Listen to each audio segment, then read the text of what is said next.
I'm Jemima, 34, female, and I got hitched to my man, James, 35, male, when I was 25. Life was good, you know. We were all happy, living our lives and all that jazz. But then, out of the blue, Paulina, 55, female, James's mom, started acting all distant and cold towards me. I couldn't put my finger on why she was doing it, and it seriously messed with my head. I tried talking to James about it, hoping he'd shed some light on the situation, but he just kept saying, "Don't worry about it, babe. You're imagining things." Well, that's easier said than done, right? I couldn't shake the feeling that something was still off, and James brushing it off as me being delusional didn't sit well with me at all. But little did I know things were about to get even crazier, because one day I saw a light switch in James. "Hey babe, what's up?" "Well, I know you said I shouldn't bring it up again, but I don't know, it's just that things with your mom." "Again, Jemima? You're overthinking things. My mom's just busy with work, that's all. I promise you she doesn't hate you." "Are you sure? Because it's gotten to the point now where she's ignoring all of my calls. It's weird. I don't know what I did to her. Maybe if you could just talk to her." "You're reading too much into this, Jemima. Mom has her own life, and she doesn't always have to be all lovey-dovey to you all the time. You need to grow up." That happened only 2 years after our marriage, and he had never spoken to me like that before. I should have run the moment I heard that crap, but unfortunately, I didn't. I thought I could talk to you about anything, James. I can't believe you just said that. "Well, what do you want me to say? That my mom's out to get you? It's all in your head, Jemima." Well, as you can imagine, the argument went on, and I didn't think it would end. But eventually it did, and things weren't pretty. We were barely speaking to each other, and I was even avoiding him at some points. Days turned into weeks, and the tension between James and me only seemed to grow. Usually, after our arguments, James would come around, apologize, and we'd make up. It was our way of resolving conflicts. But this time, James acted differently. He seemed resentful, and it hurt that he wasn't taking my concerns seriously. Instead of comforting me like he used to, he'd just leave the room or stay silent. The silent treatment was usually my go-to move when I was upset, which I know sounds toxic to some of you all, but I swear that was how our relationship dynamic went. He told me he'd love to pull me out of those moody spaces by approaching me. But for some reason, after this argument, he didn't do that. I wasn't appreciating his behavior one bit. It seemed like our once strong connection was slipping away, and I couldn't figure out why James was being so distant and stubborn. Talking to James was tough, and things between us never really got back to normal. I thought about trying couples therapy to fix our relationship, but whenever I brought it up, James would strongly deny that anything was wrong. He kept insisting that everything was fine, but I could see it wasn't. I felt isolated because I didn't have any family to turn to. My parents had died in a car crash when I was just 16, and they had cut ties with their own families long before I was born. I didn't have any extended family or close friends, so I was desperate for some sense of community and support. In my desperation, I decided to reach out to Paulina. Even though she had been giving me the cold shoulder for all these months, I thought it was worth a shot to try and find some comfort and friendship in her. Meeting with her could also provide an opportunity to discuss whatever was bothering her so much that she had been ignoring me. After I finally convinced my mother-in-law to meet up and talk, we chose a cozy cafe as the place to meet. It had been months since we'd last spoken, and it felt like forever. Sitting across from Paulina in the cafe, I felt kind of nauseous. I'm not going to lie. I really wanted to understand what was going on and try to fix things between us, because now it was affecting my marriage. I gently brought up how James had been acting distant lately. Paulina responded coldly, saying that James and her would talk about these accusations. Her dismissive tone only made me more frustrated. I urged her to be honest about how she'd been treating me. I was also worried that her behavior might be affecting James. Jemima, you're being delusional. This is none of your business. You need to stay in your lane before things get ugly for you. Paulina, I'm not making things up. I just want to understand what's going on between us and why James has been acting so distant lately. Well, maybe if you stopped his stupid attention-seeking act, James wouldn't feel the need to distance himself from you. I'm not trying to meddle. I care about James, and I care about our relationship with you. I want us to work this out. Oh, how noble of you. Paulina, I'm just trying to make things better. I believe we are both adults, and you need to hear me when I say I've been hurt by your distance and your coldness towards me. I don't want us to keep drifting apart. I just wanted to talk. Well, your little talk has done nothing but create more problems. You're pushing James away with your constant nagging. I'm not nagging, and I'm not doing anything to him. He should be apologizing to me. Oh, please, he was right when he said you were delusional. Excuse me? Don't you see, Jemima? See what? You're the problem here, not me, not James, it's you. Well, please tell me what I did. You started making up these crazy accusations saying that I have a problem with you. Honey, no offense, but you aren't even on my radar like that. But why not is what I'm asking. We used to be so close, and now you don't even bat your eye when you look at me. If I did something wrong, please tell me. As our conversation continued, Paulina's frustration grew and she started raising her voice. Our argument caught the attention of the cafe staff, who had to kick us out for all the noise. I was so embarrassed. When I got back home after this uncomfortable encounter, James was furious. He had just talked to Paulina on the phone, and it seemed she didn't mind sharing our cafe conversation so quickly. Jemima, what the hell were you thinking? Why did you confront my mother like that? James, I didn't mean to upset you, but that's what you do, isn't it? You just always upset me. Where is this even coming from, James? You realize that this shit between us started because of your mother, right? I told you that you were being crazy, and now you've roped her into everything. Well, someone had to. Since you weren't listening to me, I just felt like something was wrong between us, and I wanted to understand what was going on. Talking to my mom like that won't help anything. You've just made things worse.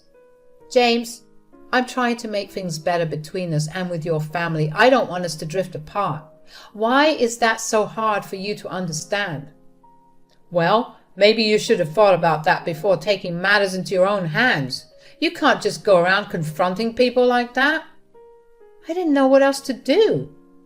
I just want things to go back to normal. As days passed, our fights got worse. The constant drama started taking a toll on my mental health, and my anxiety went through the roof. It felt like I had to be super careful all the time, afraid that I'd set off another big fight with James. Things got so bad that I reached out to a therapist for help. They gave me medication to deal with my anxiety. It was a tough call, but I felt it was my only option to cope with all the criticism and mind games from James. James didn't know about the medication I was taking. James didn't let up with his constant criticisms. He nitpicked everything I did, from cooking to cleaning. It seemed like nothing I did was right, and every day felt like a battle to avoid setting off another argument. Despite trying my best to talk things out and find a solution, our relationship was spiraling out of control. It was taking a massive toll on my mental well-being, and I just wanted James to understand and show some empathy.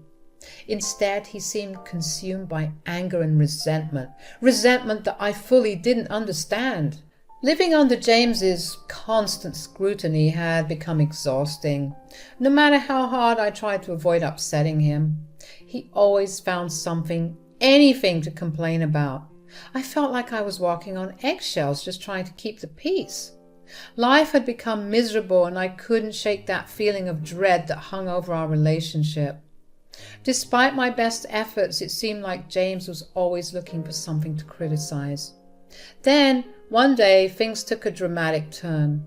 I happened to pick up James's phone when it was ringing, and when I scrolled through his messages, I couldn't believe what I saw. There were explicit photos in his chat with some co-workers. Some of the girls looked really young too. My heart sank and I was hit with shock, anger, and confusion all at once. I couldn't believe my eyes. My first instinct was to confront James about it, but fear held me back. I was scared he'd turn it around on me just like he had done so many times before. I hesitated, holding the phone tightly in my hand. Should I confront him now? Or should I put the phone back and gather my thoughts? But before I could decide, I heard the door swing open. It was James. His eyes locked onto mine and his surprise quickly turned into anger. "What the hell are you doing with my phone?" I was caught off guard, my words stumbling out as I tried to explain. I found it and I was going to put it back. James got angrier and started yelling at me. "I asked you a question, you idiot. What the hell are you doing with my phone? Are you going through my stuff?" I found it and I was going to put it back. "You were snooping through my messages, weren't you? Don't deny it." "No, I swear I wasn't."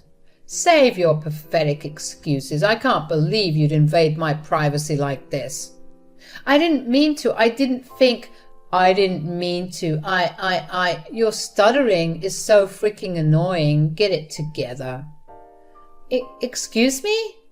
"You heard me. It's annoying. And by the way, I know." "Know what?" "Don't play dumb with me. Your precious anxiety meds? Remember those? Or have they fried your brain? You're such a mess, Jemima. I can't stand how anxious and blubbering you've become. It's gross." "You know what, James? I've had enough of your constant criticism. You don't get to cheat on me and treat me like a dog, James." "Yeah? And so what?" "So what? Oh, really? What did you expect, huh? You're so weird, so crazy." "I expected honesty, respect, and love. But all I've gotten from you is deceit and disdain. I know you've been cheating on me." "So what if I have? You're too messed up to satisfy me, Jemima." "I want a divorce, James." "You don't have the guts to leave me, Jemima. You're too weak and dependent on me." My life had hit rock bottom. I felt defeated and helpless, crying myself to sleep most nights.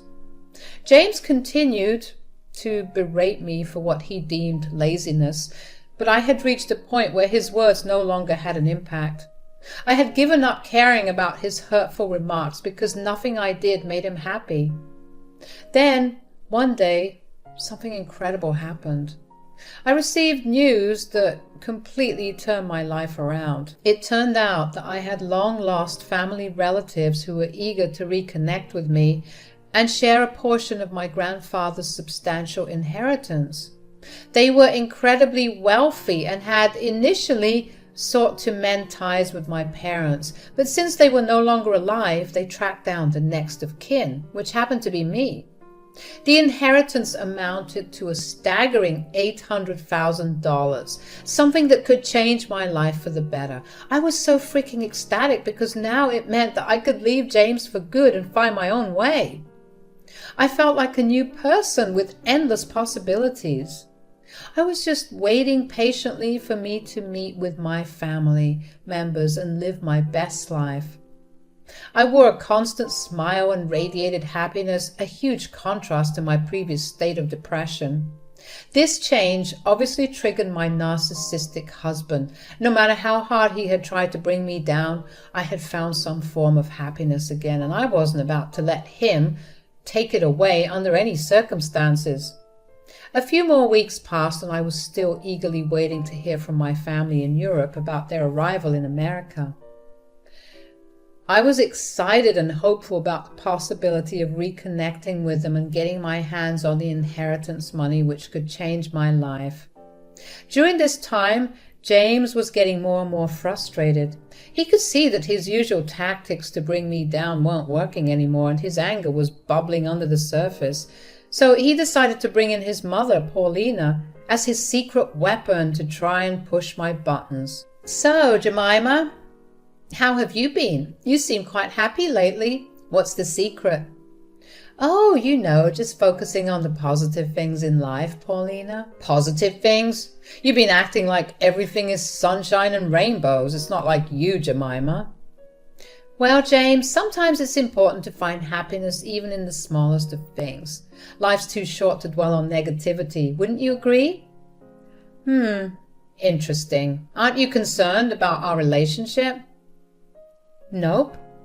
"Ha, that's surprising." "Why is it surprising? You two assured me that nothing was wrong, even going as far as being angry with me because of my delusions, right? Well, now I've accepted that I was in the wrong and we can all move forward, no?" For some reason, James and Paulina weren't happy with this response. It's like they wanted to see me suffer. "I've been working on myself and my own happiness, Paulina. I wish you both the best in finding your own happiness too." "You always have to be so perfect, don't you? Always trying to outshine everyone. With this fake BS about being positive? What are you, a hippie?" "Paulina, I'm just trying to be the best version of myself. I hope you can find your own path to happiness as well." "You think you're better than us, huh?"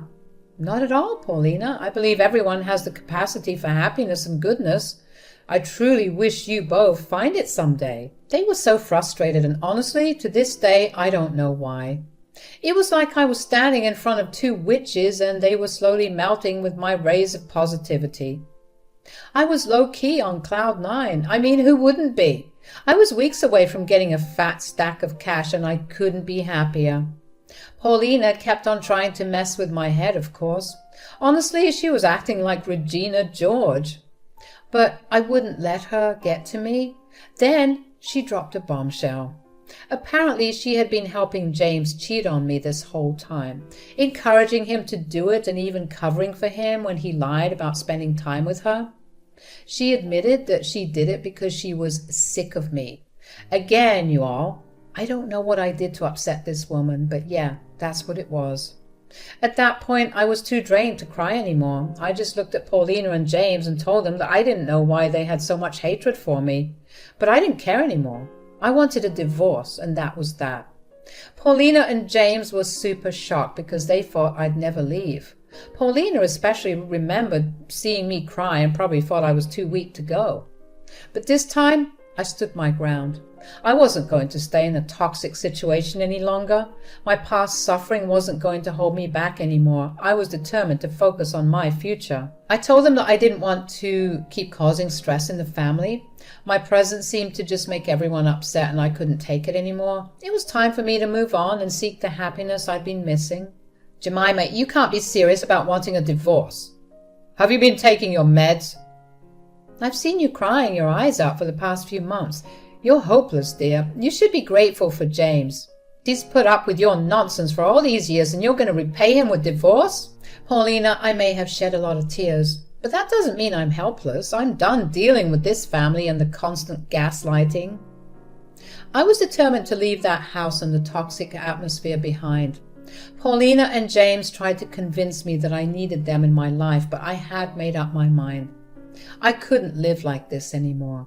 I began packing some bags, trying my best to ignore their shouting and yelling.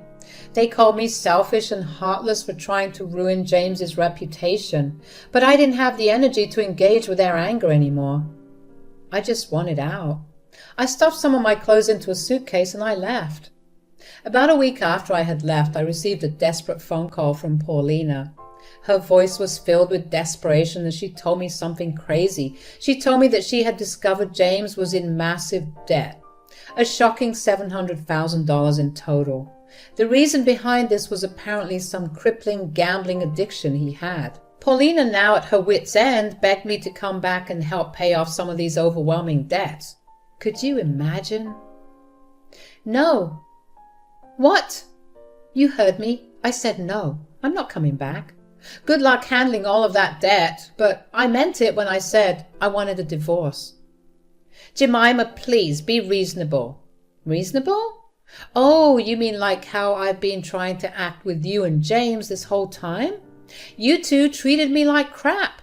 Gave me so much anxiety that I needed to take meds, and now when I've decided I've had enough, you want me back? I don't know if you're just stupid or plain evil. Okay, I'll ignore that rude comment for now, because I'm going to you as a desperate mother-in-law. I suggest you stop referring to yourself as that, because in my eyes you're dead to me. How could you talk to me that way? I'm asking you for help, Jemima. Have a heart. That's rich coming from you. You never liked me anyway. Please leave me alone. That's not true. I did like you in the beginning. Yeah, I can see that. But something happened and I don't know what. And you refused to tell me. Then Paulina sighed, and it sounded like she was fighting back tears when she decided to reveal the truth to me. I couldn't believe what I was hearing. She started by admitting that I had been right all along, that there had indeed been a problem from the start. Surprise, surprise. Paulina confessed that her coldness towards me came from her own insecurities. She felt like I was taking James away from her, and since it was just her and him, she felt lonely, and instead of addressing her own issues, she had decided to take it out on me. She then told me that she was convincing James to cheat on me, as well as spreading some rumors about me to make James angrier with me, which worked in her favor. I guess because everything she wanted came to pass. I couldn't help but feel a mix of anger and sadness. I had never done anything to deserve the way she treated me, and hearing her admit it was really crappy. I told Paulina that she was wrong for trying to destroy my relationship with James. I hadn't done anything wrong as a wife or a daughter-in-law except for existing and trying my best, and she still treated me like crap because she was lonely? How pathetic. Her actions were hurtful and unnecessary. She tried to come up with excuses, but they all sounded like weak attempts to justify her behavior. I couldn't believe that she was so jealous that she was willing to poison our family with her lies. And I guess seeing me not budging about this divorce thing, she realized that she had pushed things too far, too long, and was trying to make amends ASAP. But it was too freaking late. After I firmly rejected Paulina's desperate plea for help, I basically told her I hoped she had a lousy life and hung up. And I'm not going to lie, it felt amazing sticking it to the man like that. It was a moment where I stood up for myself for the first time in ages and refused to get sucked back into the mess that had taken over my life for so long. Now, all I could do was wait for my family to come back from Europe. They'll be back soon, and I was feeling a mix of excitement and nervousness about them coming. I have some big decisions to make about my future. My plan is to hang on to the inheritance money my cousins were going to share with me without letting James and Paulina know about it. When the divorce is officially done, I'll use that cash to make a fresh start in a different part of the city. I've been feeling suffocated in this neighborhood, and I was itching for a place where I could finally breathe easily away from all the BS. No matter how many times James and Paulina tried to get in touch with me, I'm not answering, telling them that if they have some issues, they should contact my lawyer. Wish me luck, y'all.